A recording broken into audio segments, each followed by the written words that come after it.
Cloud. All right. This is Everett from Rewiring Everett, and we are here with Quinn Butler, which, by the way, is like the second coolest name ever. I think I'm going to give we interviewed him a couple weeks ago. Prelo Alexander gets the top prize. Yeah, Prelo is a pretty cool name. It's hard to beat Prelo Alexander. But then I'm going to put you up there with Madison Doyle, the dancer that we interviewed. So Madison Doyle and Quinn Butler, you guys are real close. Yeah. If I were to create an alias when I defraud the government and I go and it's either going to be Madison Doyle or Quinn Butler. Don't defraud the government in my name. All right, I'll do Madison's then. Yeah, okay. So you are you in New Jersey? Where are you now?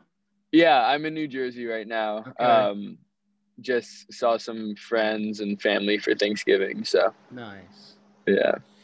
It's funny because you got you got a nice day out there, and I got this office set up with I got rid of our $3 green tapestry, by the way, and now I have a $3 black tapestry. Upgrade. So we are moving on up. But what's so funny is I got it all set in here, and I got the light, and everything has been gloomy all day, and then about 2 seconds before you get on, the sun decided to come out through the closed blind. So now I look like one of those mob things where my face is all blurred, and the voice has changed. Yeah. Yeah. Yeah. Unidentified. To protect your identity. Yeah. Unidentified member of the Colombo crime family. Yeah, exactly.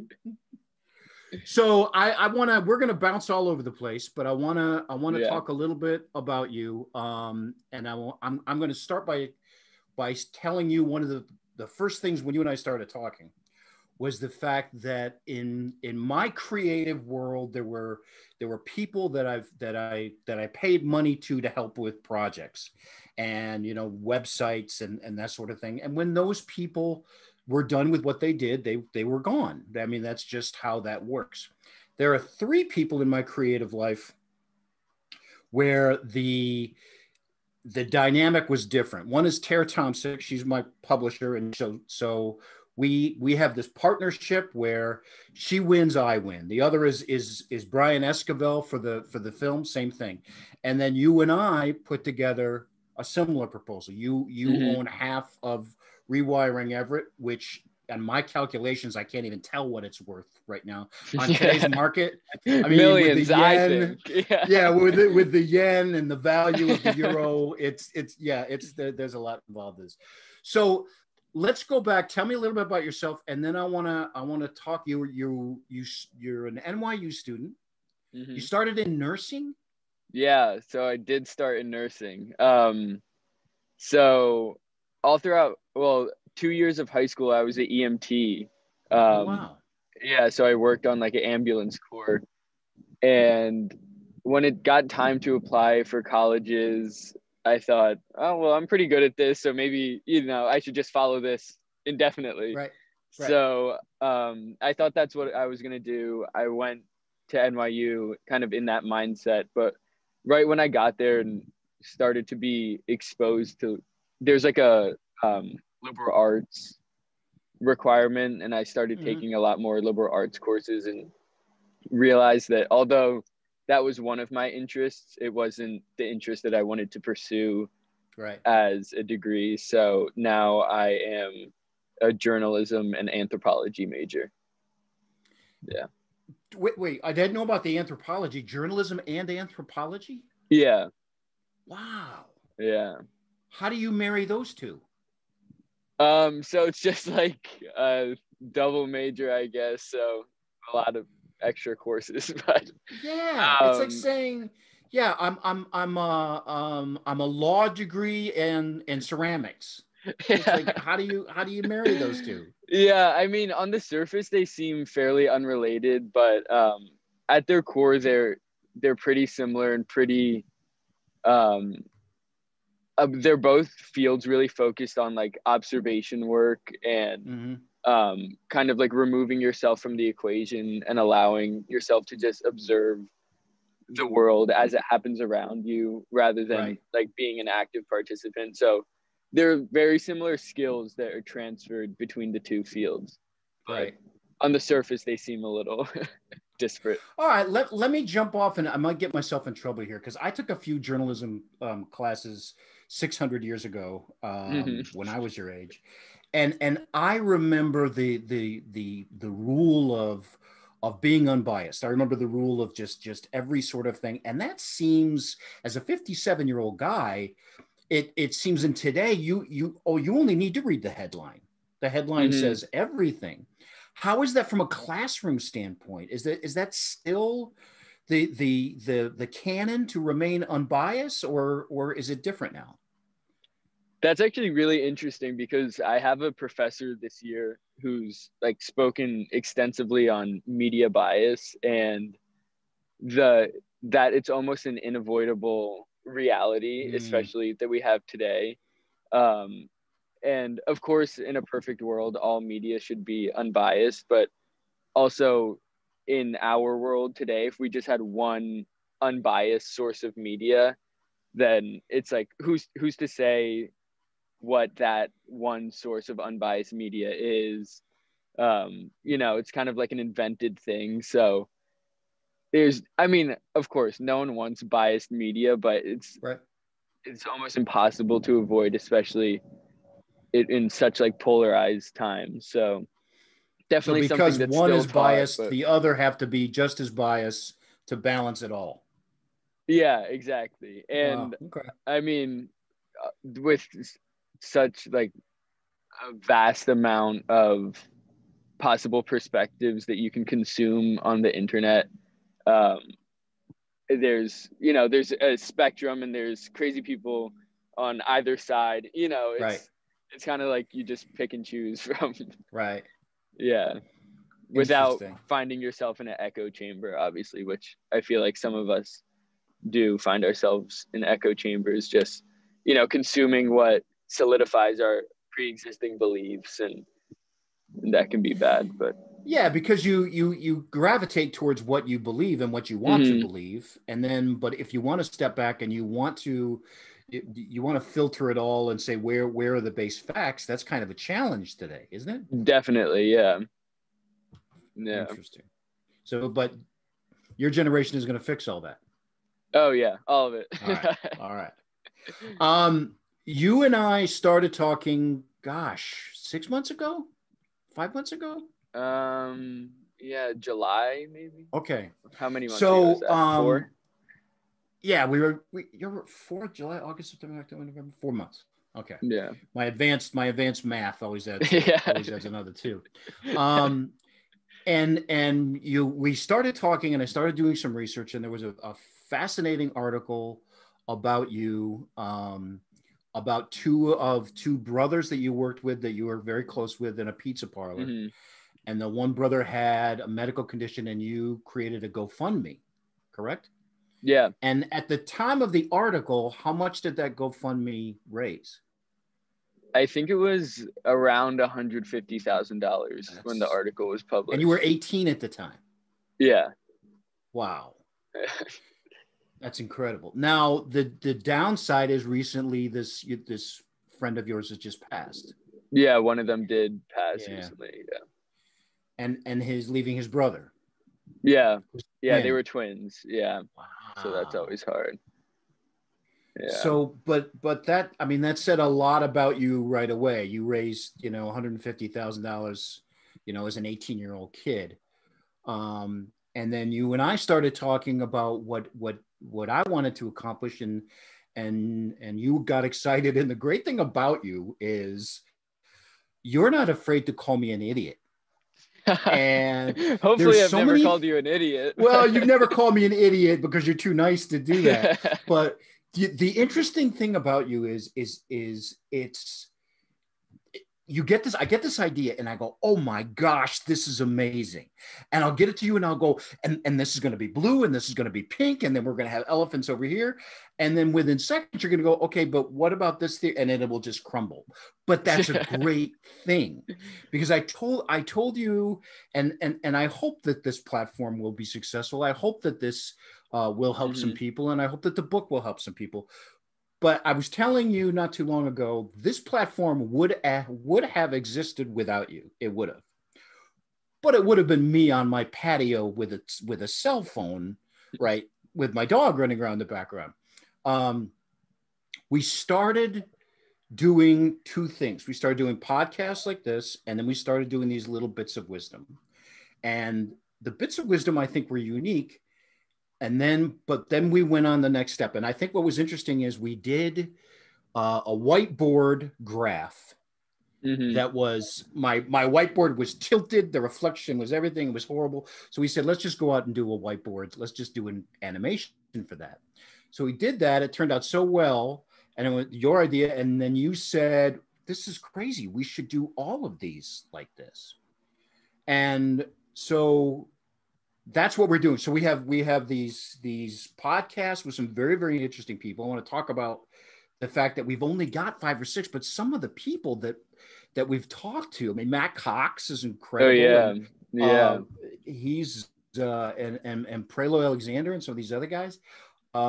We've had some fun talking to those guys, but the whiteboards are pretty interesting because it forces you to look at these little bits of wisdom without looking at the tree behind, and you're almost spoon fed. Do you agree? Yeah, I think it's almost like a lack of sensory input that creates a laser focus on the content, that whether it's what you're saying or what's being depicted in front of you, it's like beauty and simplicity, I think.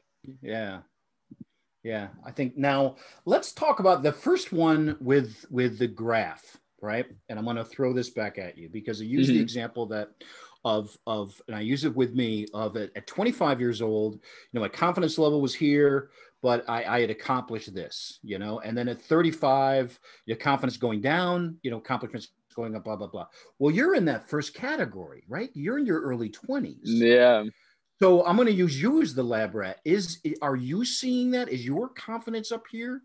Because you seem like a real mellow guy. You're a real humble guy, but it's gotta be, right? I mean, because yeah, perhaps. Yeah, I think I'm, or maybe my confidence is greatly outcast by what little I've like cemented or accomplished. but see, at your age, all you have to do is claim it. If you claim it, exactly, to someday I'm faking it.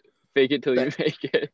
Yeah. And you start, and you've got to like 35. At 35, you go, you haven't really done anything yet. But until then, so I have some time. Oh, you got plenty of time. Yeah. You got plenty of time. Because what's funny is when you were 25, and I was talking to Prelo about this. When you're 25, you can go, what do you do for a living? Oh, I work at Walmart, but I'm really a musician. And people go, oh, at 25, you're allowed to do that.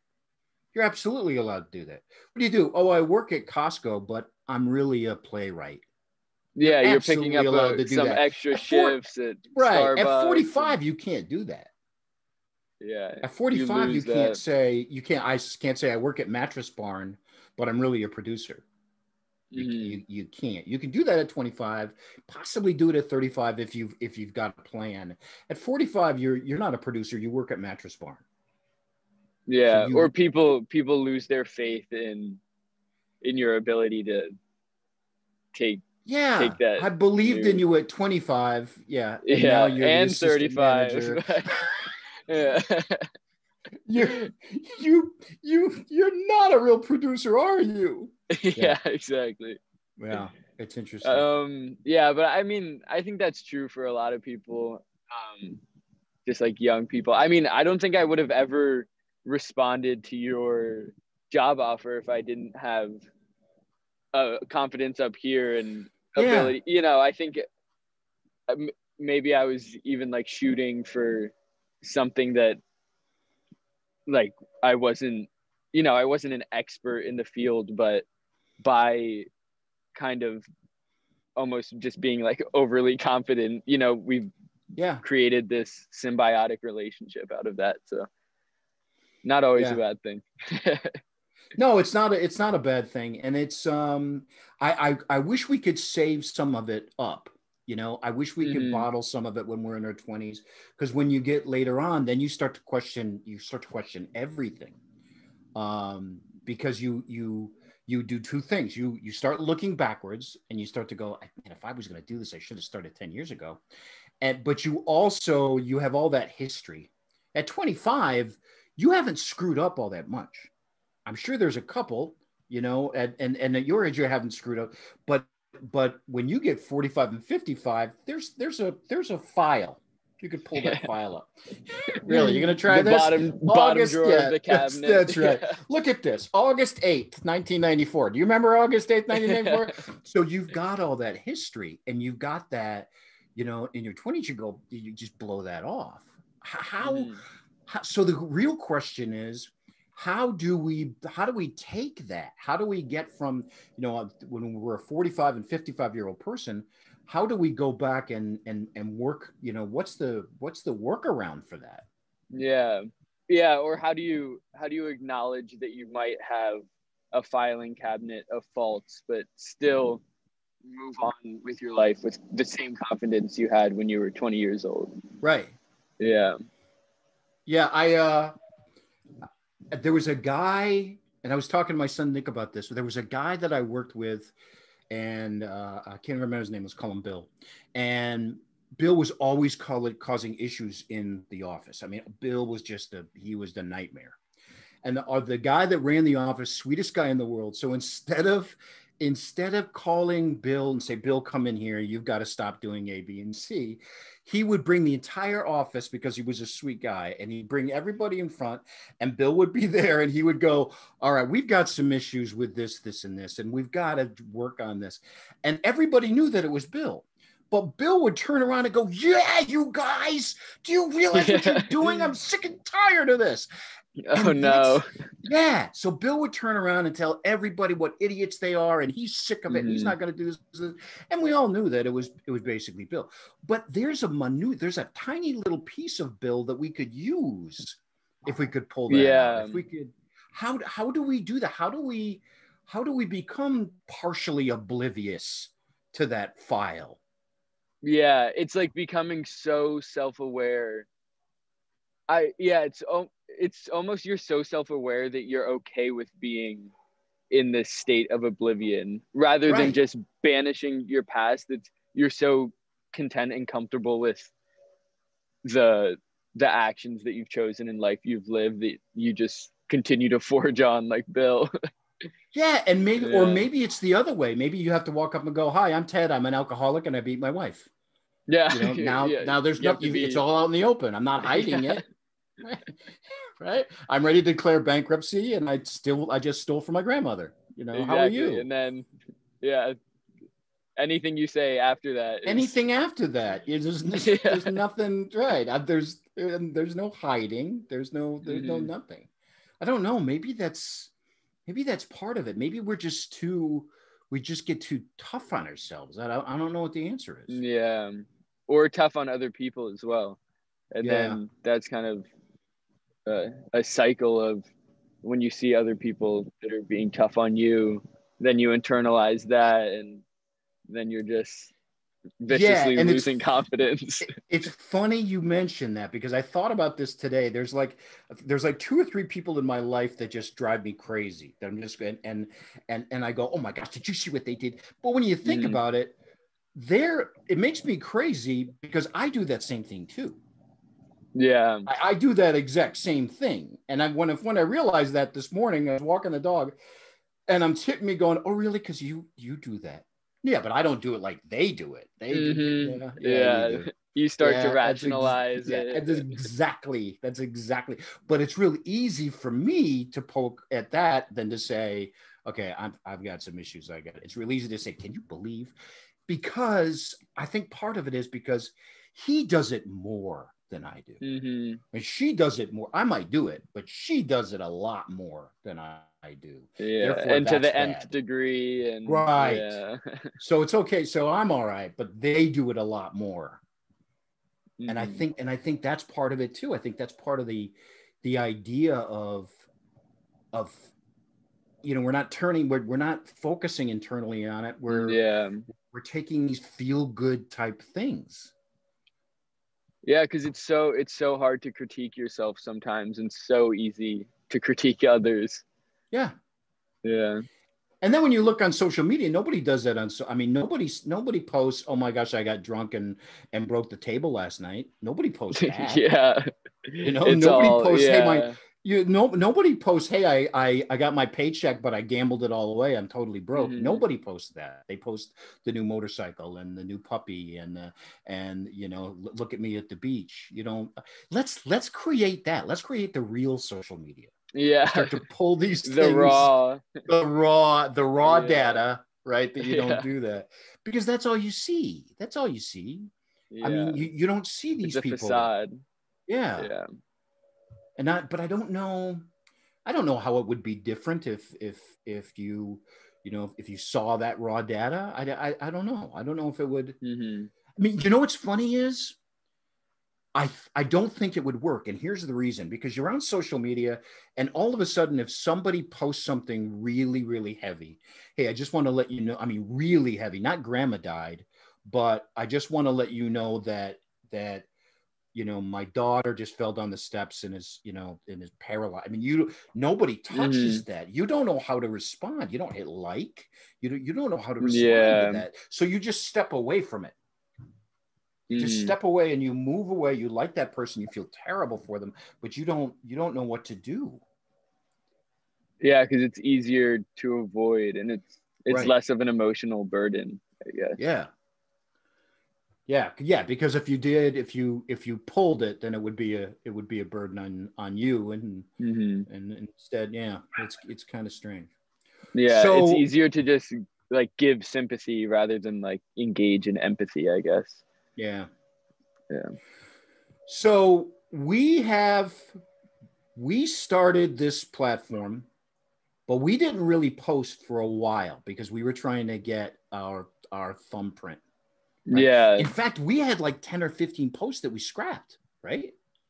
Yeah, we had a lot. That many. Yeah, there were so many.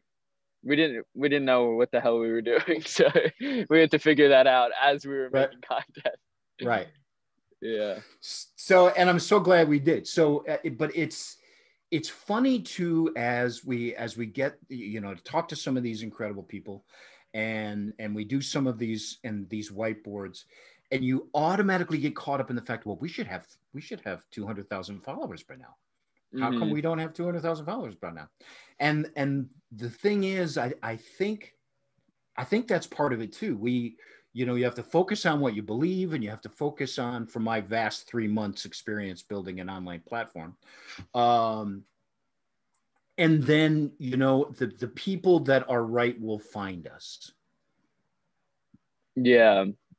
Yeah. Cause I think it's so easy to get discouraged, especially, we're investing time and resources and all of this to post, something to a platform of 50 people.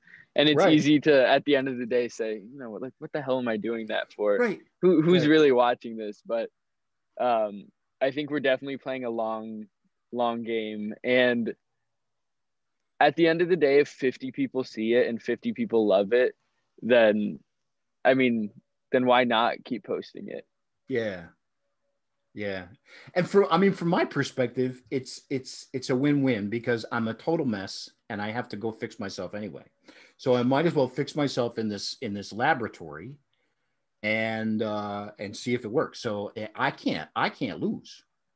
Yeah. Well, that's interesting that you say laboratory, because I guess it's like just this laboratory in front of a camera, that we're creating. Yeah. And what's funny is, early on, you had a friend, and when we were doing just the short little videos, and then you showed him the first couple of whiteboards, and I think your friend, in a very nice way, said, "Oh, you were crap, and now you're not crap." Yeah. The same guy. Oh, I thought you were gonna make crap. That did the logo. Yeah. Yeah. I mean, he said it a lot nicer than that, but it was something like, "Oh." Yeah, that might have been the subtext. But it's good stuff. But we've got a bunch of stuff we're working on. We got a book that we're pitching out now, and but the idea of rewiring, you and I both started talking, and it's not. I think the big thing is we've been told, how do you get happy? You finish your degree, you get a house, you finally ride your motorcycle across China, you learn Spanish, you do all these things. But if you're not changing you, then you're just moving you along the board, and you're not changing anything. You haven't rewired anything.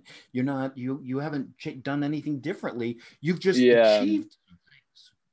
Yeah. If you're unhappy, you're gonna be unhappy at in your basement or at Machu Picchu. Right. Like, yeah, exactly. So it doesn't matter. And I think, I mean, goals are important, and I have goals, and you have goals, and we have goals for this. I think goals are important, but I think we've been sold on goals meaning bringing happiness. You know, if you can just get to 170 pounds, you'll be happy. If you can just get your master's degree, if you can just finally, launch that plumbing supply business, you'll be happy. And then most of the time when we get there, we realize it's still us that got there. So it's still the same. It's still the same broken person that. But now he's got a master's degree, and now but unless you fix that, and so that's the premise, right? Do you agree? Oh yeah, definitely. And I think we're all so uncomfortable with unquantified goals. Like, we always feel the need to quantify everything and say XYZ is going to make me feel XYZ. And right. that's so much easier than just like sitting with yourself and saying, like, how do I feel better internally? And I think rewiring Everett is letting go of the idea that we need to quantify everything and follow this almost like lifestyle brand in order to improve yourself, and that it really just comes from like feeling your own body and learning from yourself. And I think that that's what you're doing. Yeah, that's well said. And what's interesting is you were just saying, like, if you run into somebody that you haven't seen in 10 years, they're going to ask you, so what's going on with you? Well, that's when you pull out the goal book. You go, I just got, I got married a few years ago. We just had a kid. You never go the checklist. You never walk up and say, oh, let me tell you all that's going on. I just realized I'm a selfish person, and I'm worried. I'm working on that. And I realized that my confidence is just completely shot, and I'm working on that too. I've also started, because that's not tangible. Someone would go, what? Because you don't, you don't quantify any of that. Even though you could be dedicating hours and days to it, there's no quantification. But so it's always, I did this, I published this, I did, boom, boom, boom, boom, boom. That's your resume instead, and it's like, can we exist in life without a resume of life? Can we just exist for the pursuit of happiness rather than the pursuit of gold stars and checks on a checklist? Yeah. And I think we can, but we would have to figure out how to identify that. Yeah. I think we could. What's funny is I didn't go to my 5-year high school reunion. I didn't go to my 10-year. I didn't go to my 20 or 25, but I was in town getting my mother's house ready to sell. So I did go to my 30-year reunion. And when I went to my 30-year high school, everyone said, the 5 and the 10 people are just going to be very self-involved. Let me tell you about this. But once you get past the 20, people are just being themselves. I found that to be absolute false. Really? I went to my 30-year reunion, and everyone that was a big shot in high school was still trying to convince me that they were a big shot. It was not what I expected, because I expected just to just everyone be equal and to be talking, and that wasn't the case. Wow. It wasn't the case. I mean, there were guys buying drinks, and I'm going, I'm seeing your rusted out Kia out here. I don't think you should be doing that. Put your money away. I'm going, really? Because I don't think you got enough gas to get home, pal. Oh God. Yeah, I mean, I feel like that speaks to how ingrained it all is just like in our society and in our own minds, and how much of that we internalize, and just like feel this constant need to, impress your peers from 30 years ago that honestly don't care if you're a big shot. They just want to see you and reconnect. What's funny is I haven't thought of this in a long time, but when my wife and I were first married and we used to go to weddings, I would love weddings because you drink too much, you get crazy, you talk to people. And I remember, and Deb would be going, I hate going to weddings with you. I just hate going to, and I said something, and I said, you don't understand. You don't understand how important it is for men to connect to people that they're never going to see again. And that was pretty much it. You don't understand how important it is for me to spend 2 hours drinking and being an idiot with this guy that I will never see in the rest of my life. You don't understand why I need to ignore you and you go sit over at the kids' table while my new buddy Ernie and I, are doing shots over here and we will never see each other again. But at that point, there's probably 1,000 things like that in life where at that point, that is important. Ernie and my friendships, we're like this. We're never going to see each other again. And there's probably 1,000 things, that's a metaphor for, of things that are just so important. And then you realize, well, why? Yeah. Yeah. And I wonder where that comes from. It's like we allow ourselves to be like so tunnel visioned sometimes. I don't know. I mean, I stayed recently at a hotel that I had stayed at 2 or 3 jobs before when we were working on a project. And I remember thinking, coming out of the hotel that morning and going, this is the biggest deal of my life. This is going to change everything. If we get this, this is just huge. And now I'm thinking, we got it, but not only is the equipment that we sold gone, the actual plant isn't even there anymore. So you look at how important that was. Yeah. That's just going to change. And then you realize, no, it's really not. It's like that. It's like that scene from It's a Wonderful Life where he comes back and he comes through the house and they go, George, and he goes, yes, it's a warrant for my arrest. Isn't it great? Yes. Yeah. I love that. I love that scene. Yes, I'm going to jail. Yes, but my family's okay, and my mom's okay, and everybody else is okay. I'm going to jail. Yes. Yeah. That's my favorite line in the whole film. Yeah, well, I think like you focusing on, the plant and the equipment that soon, found it is gone anyway.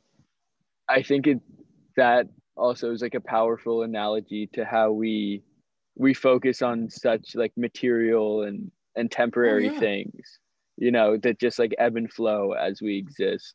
And what is like really important, we don't focus on. What's always there. I can remember my cousin, my cousin's dad. We went over to his house, and this would have been early 70s. And I was probably about 10. And he said, wait, you got to see this thing. This is something. You got to see this. And it was a pocket calculator. Boy, I lost you there. Wait. There you are. Yeah. Okay. So it was $100 for this pocket calculator. Wow. He's going, give me a number. Now they sell them in the dollar store. Yeah. That was $100 in the 70s. Right, $100 in the 70s. Yeah. That was just huge. And this was just, look at, give me anything. 322 times 18. It was just magic to him. And he spent $100 on this thing, but and that is like what you said. Now it's we just did a Christmas box that we just sent away, and we threw, went to the dollar store and put a calculator in there and a bunch of other stuff. And yeah, it's not $100. Yeah. And the calculator is on your phone and your computer. Right. And yeah. Maybe your smart TV has a calculator on it. Yes, exactly. Or your watch. Yeah. I remember just a stupid story about this. My dad was a very simple guy. He didn't covet anything. He really didn't covet. He didn't want fancy cars or anything. But my uncle had a TV with remote control. It was about this like the size of a pack of cigarettes, and it had 3 buttons. And he could just sit there. And my dad thought that was the greatest thing ever. And he didn't covet anything, but he just thought to be able to sit in your chair and change, because there's only 3 channels on anyway, right? Back then, you got 3 buttons. So my dad's, about a week before he starts talking to me, goes, I got a surprise Thursday. I'm bringing home a surprise. I got a remote control for the TV. We had the TV the size of, a musk oxen, it was just huge. And so my dad goes, I got a remote control. I go, you did? You really did? He goes, yeah, it's remote control. So he's all excited. And he comes over and it's in this brown paper bag. And it was this, back then you had to you had to go up and physically turn it. And it was this plunger thing that went over the dial. And then it was this long spring cable that you took to your chair and then you twist it. And as you so you could crank it from. So you crank the thing. So you go, watch this. I'm going to turn the channel to the other one. And you go, and it just spin one way. And you go, wait, hold on. I got it. And we go the other way. But to him, it was the only thing he wanted, the only thing he coveted, and now you could, now you can change the channel with your phone or with anything. Yeah. But to him, that was a funny and sad thing. Like a week later when I saw him throw it out because he just, it was so important to him to have that ability. But it's interesting the prizes that people hold, and what's important to them and what's not important to them. Yeah, and how quickly that can change, like with him throwing it away the next week, Right. Yeah, it didn't give him back what he wanted it to give him back. And I don't know what that was. I don't know if that was achievement or I don't know what that was. But it didn't pay off. Yeah. Yeah. So what do you think that we're doing so far? How are we doing? How are we doing, like as an idea, as a brand? Yes. Yep. And don't worry, there's only 7 people that are going to watch this, so it doesn't really say anything. I mean, I think we're doing all that we can. I mean, we're kind of just like fighting this uphill battle right now. It feels like, trying to get more than 7 people to watch it. But I mean, I think that the important thing is that we're continuing with the same like vigor that we had when we first were coming up with all of these ideas, and just continuously like being dedicated to the ideas we're putting out and putting more content out and talking to more people and introducing ideas to more people. And I think that that's what it's all about, because like at the end of the day, Rewiring Everett, it exists with a fan base of 10 and it exists with a fan base of 100,000.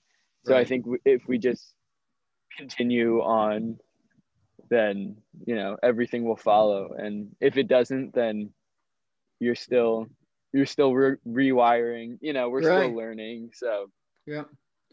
And what's interesting is the real nuggets.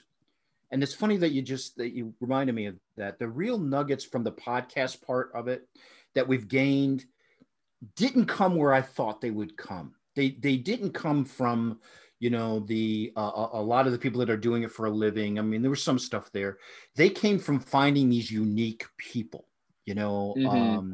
Madison, which we haven't posted yet, is a dancer in New York. And she has some great stories of sitting in a bench in New York City and some of the amazing conversations she's had with strangers.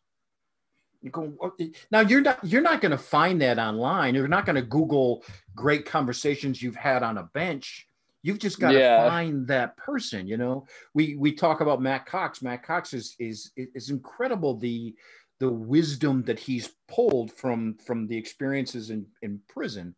Prelo Alexander is a great guy. Mm-hmm. He's some of the views. I mean, to walk away from your white collar job to go make French fries to try to find the meaning of life. Mm-hmm. Okay, I want to talk to you. Yeah. And I think that's part of it, is finding those real people. Not necessarily big podcast guests, but finding those unique people. I think if we can do that, then we can pull out some real nuggets of wisdom that are important. Yeah, and I think the underlying thread that ties everything in rewiring Everett together is just connection and just connection with other people. And I think that, you know, that's what we're finding with all these, you know, random interviews. You know, I don't think either of us ever thought we'd be talking to Matt Cox or, you know, but here we are. So and what's funny is we've got some comments on YouTube and people would be just going, Matt told me to come here. Mm-hmm. Yeah. Okay. That's the kind of following he has. Yeah. Matt told me to come here. Yeah. I also think we need people commenting on other platforms saying Everett told me to come here. Rewiring Everett told me to come here. What's funny is, speaking of Matt, when I was talking to him, he goes, look, I want to tell you, he goes, my fan base loves me and they hate everyone else. They will attack you. And I said, okay, no problem. And some of those comments are like brutal. They were cutthroat. Oh my God. They were breaking my heart reading. But I've noticed something. I've noticed that if you bury them in niceness, they come back. Like the one guy said, I can't remember, he said something like, you look like John Candy was, you know, that was what I was just referencing. I just read that one. I was on, I think like 2 days ago, I was on like the YouTube analytics page. And I saw that and I was like, what human being is waking up and saying, you know what, today I'm going to try to ruin someone's day. But it was, but what was so funny was instead of going, you know, instead of attacking, you know, I just, well, you're absolutely right. You're right. Yeah. I'm working on that. Lost 30, you know, keep going. And the guy, you either run away. Yeah, he apologized. Yeah. And there was another one too. What was the other one? Oh, I know. This low quality BS? What's this low quality? Yeah. And I'm going, well, it's that was a little sarcastic. Well, we did it on Zoom because there's a global pandemic going on. Yeah. You might have heard about it. Yeah, there's this thing going around. Yeah. Now, did he respond? I don't know if he responded or not. I'm not sure. But I remember the other response like pretty clearly because I was going through and I was just like kind of like astonished that people, you know. And he was right. There was something about him that you want to help him. You want to be his, you want to, you know, you and yeah, they are, if you're not, you know, it's like Matt, not Matt, not Matt, not Matt, not Matt. You know, it's just like, that's how they attack. If you look on the other stuff too, they're just as brutal as everyone else that interviews him.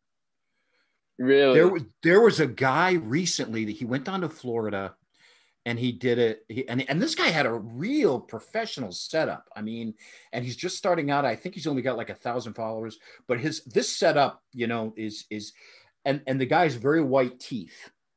And they ripped him apart. You know, I don't think that some guy said something about, I miss Chiclet's gum. Why do you have to, you know, just brutal to this. And but it was a great interview. I mean, you know, absolutely brutal. Yeah, I guess that's life on the internet. Yeah. When we get up to 55, then we'll 55 followers. Yeah, if you're listening right now and about to leave hate mail, just know we'll respond. But you know what's funny here is because, you know, we have a, you know, low budget thing here. You know, I got rid of my $3 tapestry and I've got a black, and I had the lighting all set up because it was really, really cloudy today. And then as soon as you came on, the sun decides to come out like every 5 minutes. Mm-hmm. So it's like, I go from like rock star to like goat, like Casper, as the sun, yeah. So it's very, very high tech operation here. Low quality, but high quality content. High quality content. That's all by design. You wouldn't. Yeah. It's all intentional. So here's a loaded question. So let's fast forward. Actually, let me go back. So the three people, I told you this, you know, Tara, you and Brian, we are united. I'm united to them because until we cross the finish line, neither one of us wins. You know, Brian is, you know, the producer for the film, and you get somebody needing you over there. No, someone just opened the door, but we're all okay. Yeah, that's all right. The house is on fire. I can't. You've got to get to safety. Yeah, sorry, this will just be 5 more minutes. This is really important. This is really important.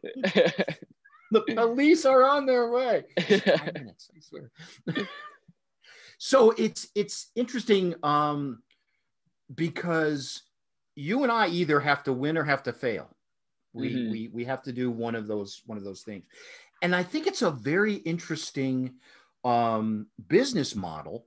And I would love to see more people do that instead of, hey, I'm throwing down 30 grand and I want you to come in for 30%.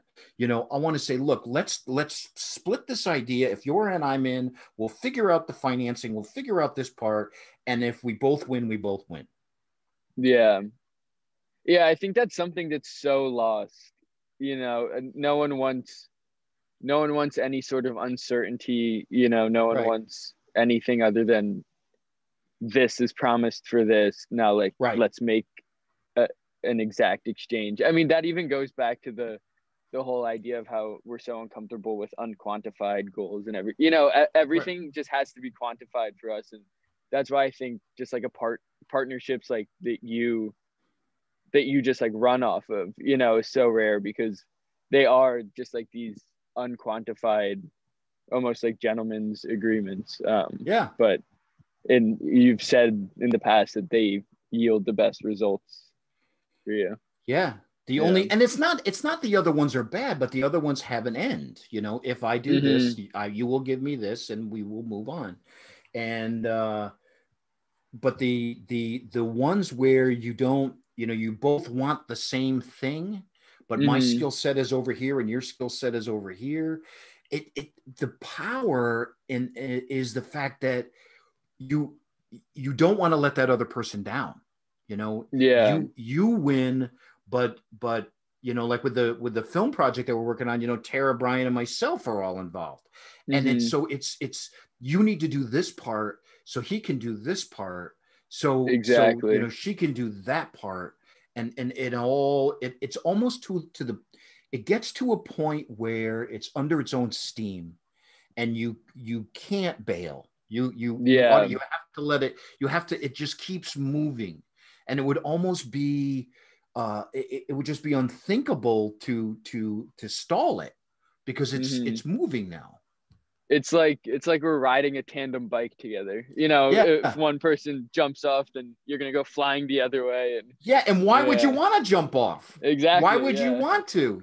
Once it gets moving. Yeah.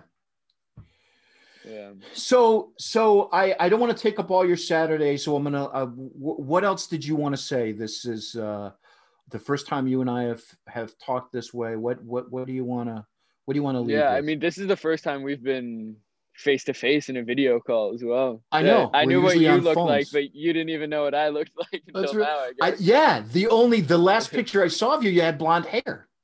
Yeah, that was fake. Because it was that was from the article, right? Yeah. Okay. Yeah, years ago. Yep. I don't know if I have anything concrete to say. I think we're just moving towards this end goal that, you know, doesn't really exist. And I think that that's like kind of a beautiful thing that we're just, you know, moving with, we're being guided by like the nuggets of wisdom that we're picking up along the way.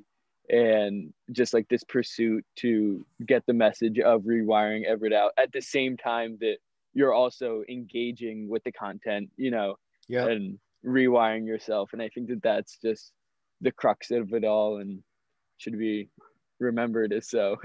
Yeah. Good stuff. Yeah. All right. Quinn Butler, my third favorite name. Thanks for everything. And, we'll do this again when we've got some accolades to share. We'll reflect back. We'll watch this, and then we'll do another one right after, and we'll reflect. Yeah. But by then, I can afford a skinny guy to play me, So I'll have a guy, yeah. I'll have another guy sitting and I'll be writing really buff guy to play me. That's right. My guy will have a Spanish accent and there'll be like space stuff in there. Yeah, I'll have special effects. It'll be huge. Perfect. Do you know, I don't know why this talk, do you know there is a service, I just saw this the other day, where you can pay a lookalike of you to go to like your 20, a better looking you to go to your 20-year high school reunion? No. There is a service that does this. They find a guy that could pass for you, and then, you know, he's better looking than you and more fit and whatever. And then they give him just enough information and he goes to your 20-year reunion. That's so funny. You should look up Uma Butler. He works for Vice News, and he's notorious for sending fakes of himself like all across the world to like internationally broadcast news, like broadcasts and all over. And he's gotten away with like so much. This is not the guy that faked the thing in Fashion Week, is it? Is that the same guy? Yeah, it's same guy, I think, and the same guy that faked the top-rated restaurant in London. He turned his backyard into the #1 Yelp-rated restaurant in London. And that's the guy. I think he was involved in that 20-year reunion thing. Oh yeah, so yeah, maybe he's running with it. Yeah. Yeah. So he designed an app that he did. Yeah. So they had this. Oh yeah, that's funny. Yeah, I saw his what he did with Fashion Week. It was just created a website, handed out business cards. It's just nuts. Yeah. That's the power of fake it till you make it. We're coming full circle. That's a perfect way to end. Fake it till you make it, I guess. All right, man. All right. Thanks for everything. To talk to you. Yeah, we'll be in touch, I'm sure. Absolutely. All right. I will log off. How do I do this? All right. Goodbye. All right. See you, man. Bye.